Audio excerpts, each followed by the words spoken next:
제가 아주 어린 유년주일학교 때 교회에서 아주 신나게 율동하면서 불렀던 노래가 있거든요. 이 노래 아시면 옛날 사람, 모르면 요즘 사람입니다. 이런 노래 아세요? 믿음의 조상 아브라함은 7명의 아들이 있었는데요. 그 중에 하나 키가 크고 나머지 작답니다. 그리고 오른손 들어요. 왼손. 옛날 분들이 많으시군요. 근데 여러분, 아브라함은 사실 아들이 8명이거든요. 이삭 있죠. 그리고 하갈한테 얻은 이스마엘 있죠. 그리고 후처였던 구드라에서 얻은 아들이 6명이거든요. 그럼 8명이잖아요. 근데 왜 노래를 아브라함은 믿음의 조상 아브라함은 8명의 아들이 있었는데요. 안 그러고 왜 7명이라 그랬을까? 그 이유는 뚱보 아저씨 집에 아들이 7명이었기 때문입니다. 원래 노래가 뚱보 아저씨 집에는 7명, 그냥 교회에다 갖다 쓴 거거든요. 그러니까 한 명이 키가 크고 나머지는 작다는데 이삭이 키가 컸는지 누가 컸는지는 아마 모르겠습니다. 그러나 여러분, 우리가 7명, 8명 그게 중요한 게 아니라 아브라함을 우리가 믿음의 조상이라고 그렇게 부르잖아요. 어떻게 이게 가능할까요?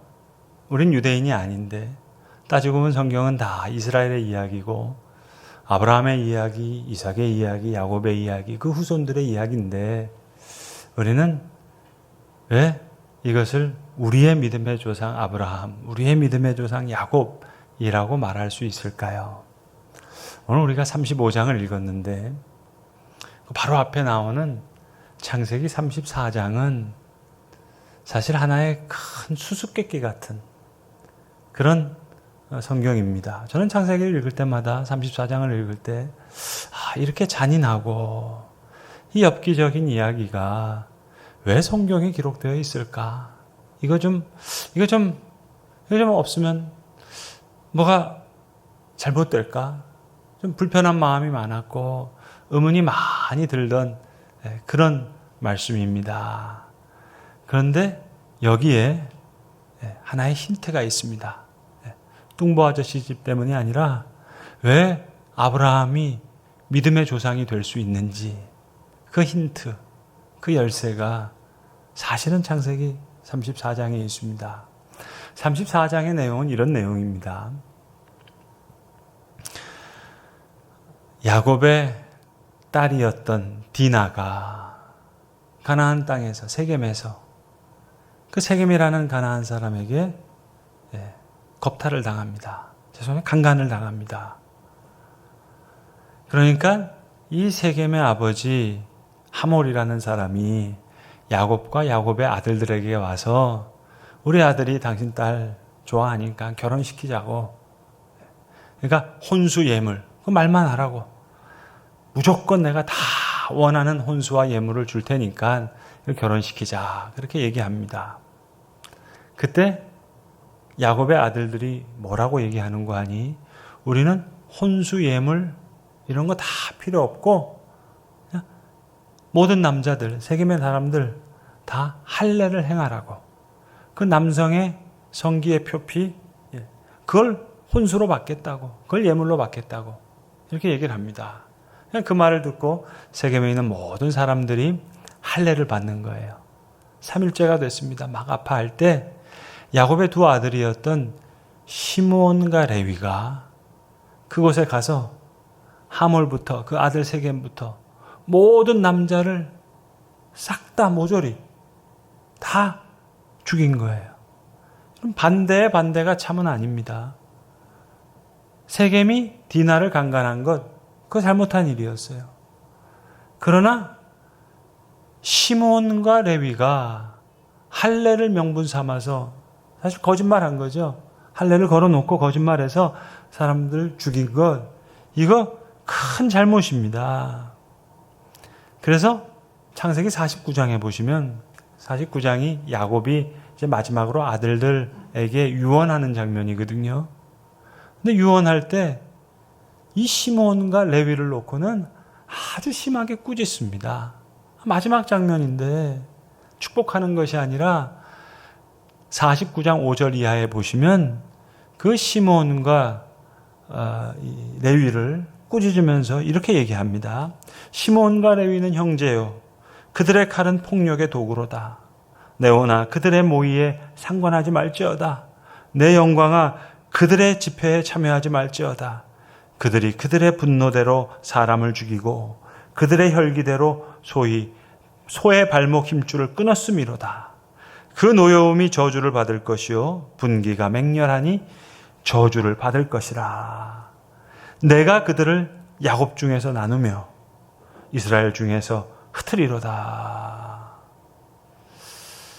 여러분, 성경에 왜 이런 이야기가 있을까요?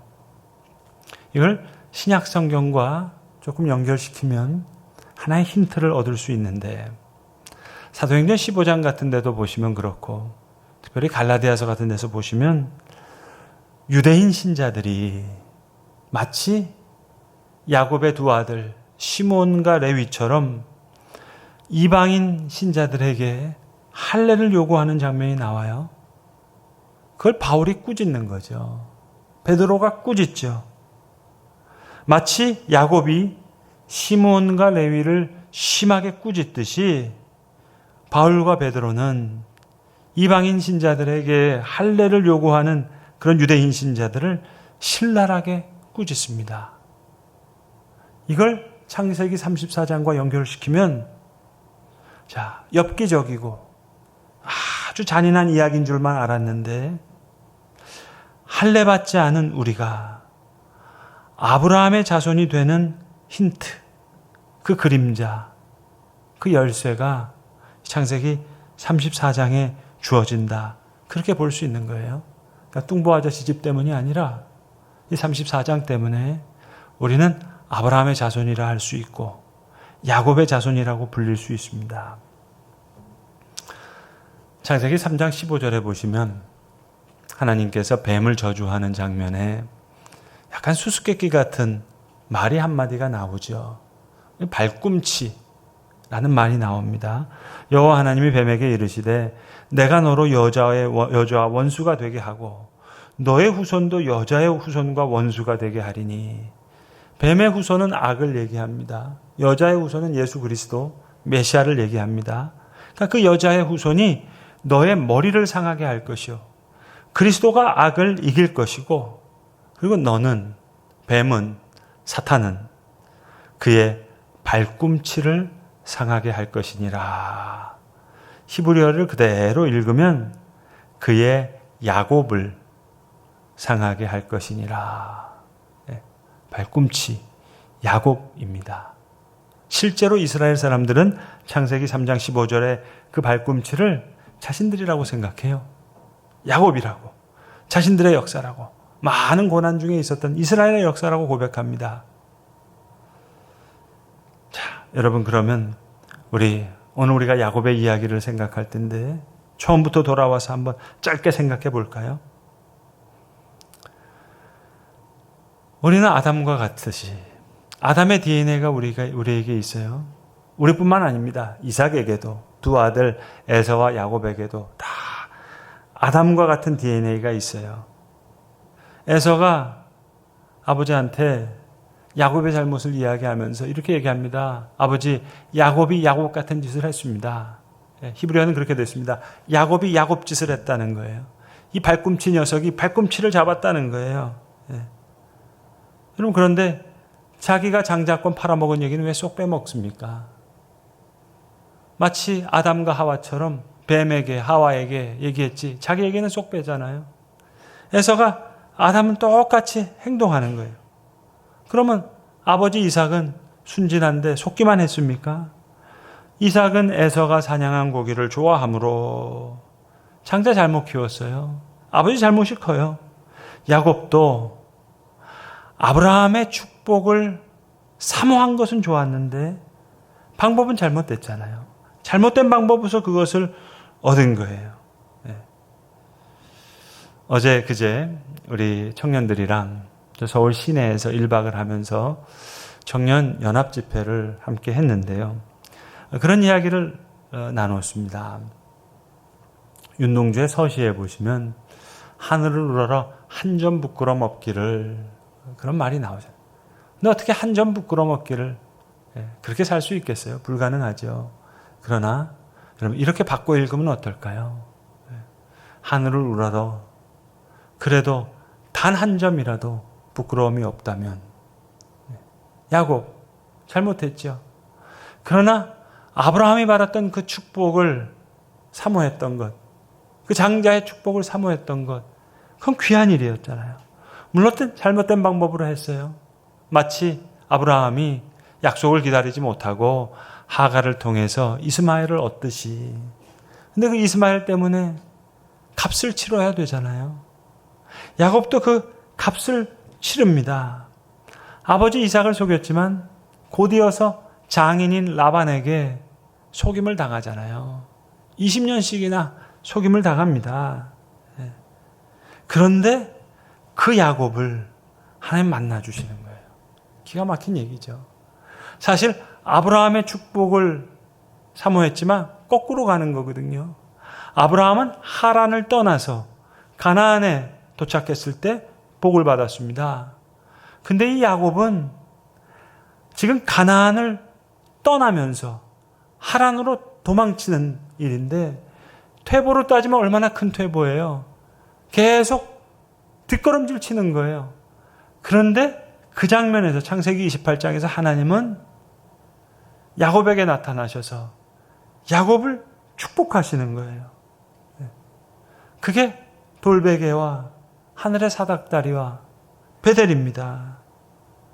사실은 아브라함보다 거꾸로 가는 길이에요. 그런데 하나님은 아브라함에게 축복하셨던 그 축복의 내용을 야곱에게 나타나셔서 허락하시는 거예요. 베델의 하늘의 사닥다리, 돌베개가 그겁니다. 그리고 야곱이 생각하는 바와 하나님이 이루시는 바는 전혀 다르게 진행이 돼요. 야곱의 생각에서는 이렇게 되면 안 돼요. 그런데 하나님은 그 일을 통해서 하나님의 일을 이루시는 거예요. 야곱은 라헬을 사랑했어요. 그런데 라반이 속여서 언니였던 레아를 먼저 주는 거예요. 야곱의 입장에서는 펄쩍 뛸 일이죠. 잘못된 일이죠. 그것 때문에 괴롭죠. 눈물 흘리죠. 7년을 또다시 노력해야 되죠. 그러나 하나님 편에서는 그 일을 통해서 하나님의 역사를 이루시는 거예요. 레아가 여러분 6명의 아들을 낳잖아요. 유다와 레위를 포함한 다윗의 후손 유다 족속입니다. 아론과 제사장의 족속 레위 족속입니다. 잘못된 결혼 같고 역기능적인 가정 같지만 그런 와중에서도 하나님은 어둠 속에서 빛을 비추시는 거예요. 라반에게 속은 것 같아요. 그래서 괴로운 것 같아요. 그러나 그 일을 통해서 하나님께서는 야곱에게 약속하셨던 축복을 이루어 가시는 거예요. 얼룩진 양, 전박이 양, 아롱진 양, 줄무늬 양. 고통을 당하지만 하나님 약속을 지켜가시는 거예요. 자, 이제 20년이 지나서 가나안 땅으로 돌아옵니다. 여러분, 야곱이 정말 알고 싶었던 게 뭘까요? 한 가지. 야곱이 정말 알고 싶은 게 있어요. 정말 하나님이 나에게 복을 주신 것인지 아니면 내가 하나님의 축복을 쟁취하기 위해서 내가 발꿈치 잡아가지고 내 이름 야곱처럼 내가 야곱해서 하나님의 복을 받은 것인지 이게 야곱의 절대절명의 질문이고 문제입니다. 여러분 야곱이 야복강가에서 밤이 맞도록 하나님의 사자와 밤이 맞도록 씨름하잖아요. 그 씨름한 내용이 그거예요. 창세기 32장 26절 대단히 중요한 말씀인데 우리말 성경은 이렇게 기록합니다. 허벅지 관절이 어긋나기까지 옛날 성경에는 환도뼈가 위골되기까지 영치뼈, 힙사킷 이게 위골되기까지 붙잡고 씨름했다는 거예요. 우리말 성경에는 야곱이 하나님의 사자를 붙잡고 당신이 내게 축복하지 아니하면 내가 당신을 가게 하지 아니하겠나이다. 당신으로 가게 하지 하겠나이다. 현재 시제로 번역했는데요. 여러분 히브리어 이 단어, 이 동사는 같은 동사를 현재로 번역할 수도 있고 과거 시제로도 번역할 수 있어요. 우리말 성경에는 현재 시제로 번역했는데 저 같으면 과거 시제로 번역하고 싶어요. 그냥 이런 거죠.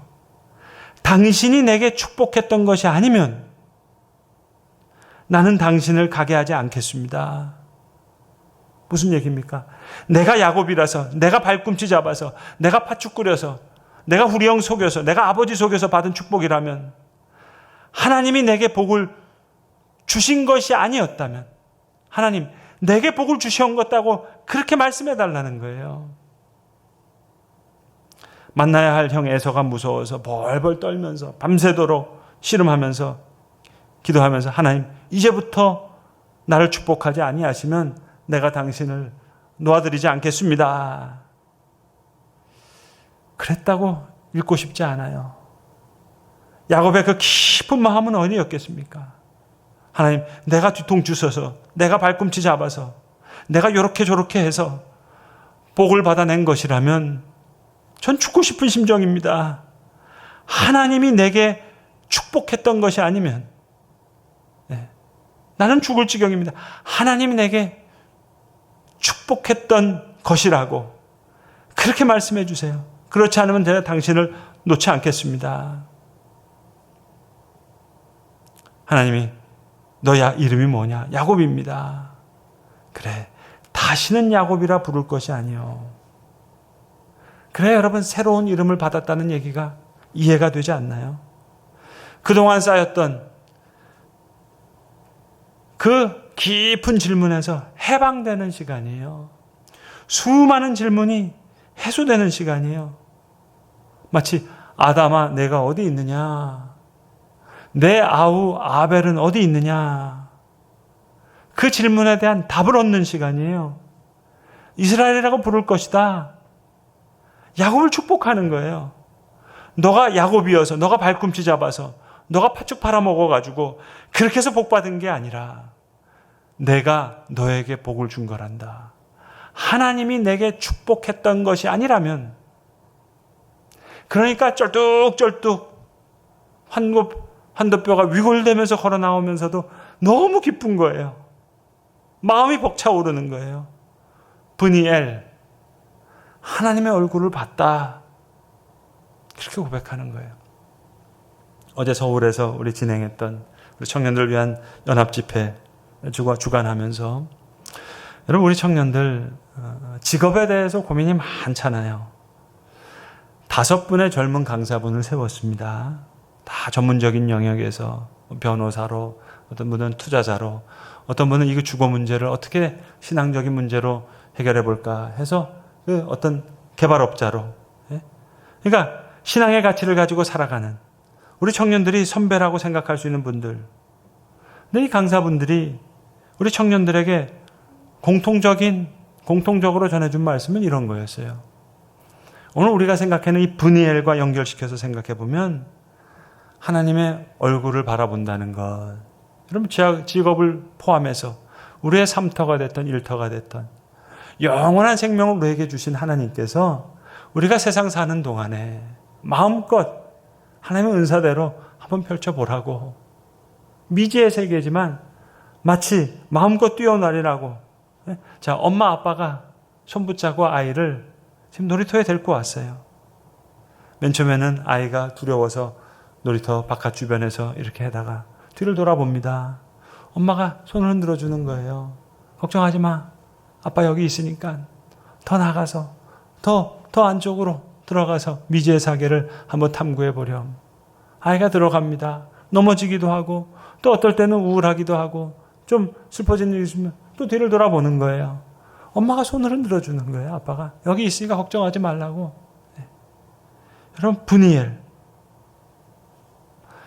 그 강사분들도 각자의 삶의 전문적인 영역에서 늘 하루에도 몇 번씩 지옥을 왔다 갔다 하는 그런 경험을 하는 분이지만 뒤를 돌아볼 때 브니엘이 있는 거예요. 그러니까 그 직업, 삶이 삶터가 됐던 일터가 됐던 그렇게 살아보라고 우리 청년들에게 그렇게 도전하시고 은혜의 말씀을 전해주시더라고요. 여러분, 우리 청년들 뿐일까요? 저와 여러분도 마찬가지 아닐까요? 하나님이 내게 축복했던 것이 아니면, 하나님이 손 붙잡고 와가지고 여기 인도하신 것이 아니면, 브니엘, 엄마 아빠가 저 뒤에서 손을 흔들어 주는 거예요. 그러니까 넘어지고도 쩔뚝거리면서도 기뻐하는 거예요. 32장에서 이스라엘이라는 이름을 얻었습니다. 엘은 하나님이라는 뜻이고, 이스라라는 말은 레슬링 했다는 말이에요. 씨름했다는 거예요. 자, 이스라엘 새로운 이름을 얻었는데 34장에서 또 넘어졌거든요. 쩔뚝쩔뚝거리면서 나왔을 때는 그렇게 기뻤는데 또 살면서 또 넘어지고 쓰러졌어요. 베델로 올라가지 않고 세겜에서 살면서 딸 디나가 그런 험한 일을 당했죠. 또 자기 아들들이 그렇게 험한 일을 행했죠. 야곱이 이런 일 때문에 얼마나 괴로움을 또 겪었겠어요. 이번에는 자기 때문이 아니라 자기 딸과 아들들 때문에 겪었어요. 그런데 오늘 본문 우리가 읽은 35장에서 다시 하나님은 야곱에게 나타나서 이스라엘이다 얘기하시고, 그리고 하늘로 올라가셨다는 거예요. 그 베델 돌베개 하늘의 사닥다리 그 장면에서 이 이스라엘이라는 말은 또 다른 의미가 있는데, 레슬링 했다는 의미도 있고, 하나는 authorize, authority를 줬다는 거예요. 하나님께서 인정을 했다는 거예요. 뒤를 돌아보니까 손을 흔드시는 거예요. 절뚝거릴 것뿐만 아니라 또 넘어졌거든요. 그런데 손을 흔들어 주시는 거예요. 야곱이 아닌 이스라엘이라고 불러주시겠다. 브니엘. 그런 은혜를 얘기하는 겁니다. 세겜에서 정신없이 살다가 베델로 다시 올라가는 길이에요. 집안 식구들을 다 모아서 우상 가락지들 다 상수리 나무에 맺고, 그리고 돌베개와 하늘의 사닥띠와 베델로 올라가면 거기서 다시 하나님의 음성을 듣는 거예요. 내가 쟁취한 복이 아니라 하나님께서 이미 베풀어 주신 복이라는 것을 다시 확인시켜 주시는 거예요. 비록 악이 발꿈치를 상하게는 했지만 주님이 그 악의 머리를 상하게 하셨어요. 넘어졌지만 뒤를 돌아보니 다시 손을 흔들어 주시는 거예요. 발꿈치가 상했지만 승리와 축복을 선포하시는 거예요. 야곱이 아니라 이스라엘이라고. 이스라엘, authorized by God. 하나님이 인정해 주시는 거예요. 야곱이 아니라 이스라엘이라고. 그리고 놀랍게 오늘 본문에서 아브라함에게 허락하셨던 약속, 이삭에게 주신 약속을 오늘 야곱에게 주시는 거예요. 그리고 하나님 떠나시는 거예요. 여기서 아담과 같았던, 가인과 같았던 야곱이 변화되는 겁니다. 아담의 DNA가 극복되는, 가인의 DNA가 극복되는, 내게 축복한 것이 아니었다면, 지금 축복해달라는 것이 아니에요. 내게 축복한 것이 아니었다면 그리스도의 보혈로 우리가 아브라함의 자손이 되었고 야곱의 자손이 됐어요. 우리에게 충만한 아담과 같은 DNA 때문에, 가인과 같은 DNA 때문에 우리는 때로 절뚝거리기도 하고 큰 값을 치르기도 하고 많은 시간을 흘려보내기도 해요. 야곱처럼. 그러나 내게 축복하신 것이 아니었다면, 이미 저 놀이터 밖에서 바라보면서 미지의 놀이터로 들어가기를 바라면서 손을 흔들어 주시는, 여기까지 나를 데리고 온 거예요. 그건 그분이에요. 그게 1터가 됐던 3터가 됐던 뒤를 돌아보니 손을 흔들어 주세요. 야곱이 아닙니다. 이스라엘인 거예요. 절뚝절뚝 걸어 나오는데 그렇게 행복할 수가 없어요. 모든 문제가 다 해결된 것 같아요. 아담아, 네가 어디 있느냐? 네 아우 아벨은 어디 있느냐? 그 질문이 눈 녹듯이 사라지는 것 같아요. 이런 야곱의 축복이, 이 브니엘의 축복이 우리의 것이 될 때 우리는 아담이 아닌, 가인이 아닌 아브라함의 자손, 야곱의 자손, 이스라엘이 되는 것입니다. 기도하겠습니다. 아버지 하나님, 감사합니다. 야곱의 이야기를 우리의 이야기로 들려주신 것 주님 감사합니다. 축복을 쟁취하려는 야곱이 아닌 이미 축복을 허락받은 이스라엘이라는 새로운 이름으로 브니엘, 하나님의 얼굴을 늘 바라보는 주의 자녀들 되게 하시옵소서. 야곱을 빚어 이스라엘로 만드셨듯이 우리의 믿음도 그렇게 새롭게 하여 주시고, 주님 야곱에게 허락하셨던 그 돌베개와 하늘의 사닥다리와 베델의 축복을 우리에게도 허락해 주시옵소서. 우리 구주 예수 그리스도의 이름 받들어 기도드리옵나이다. 아멘.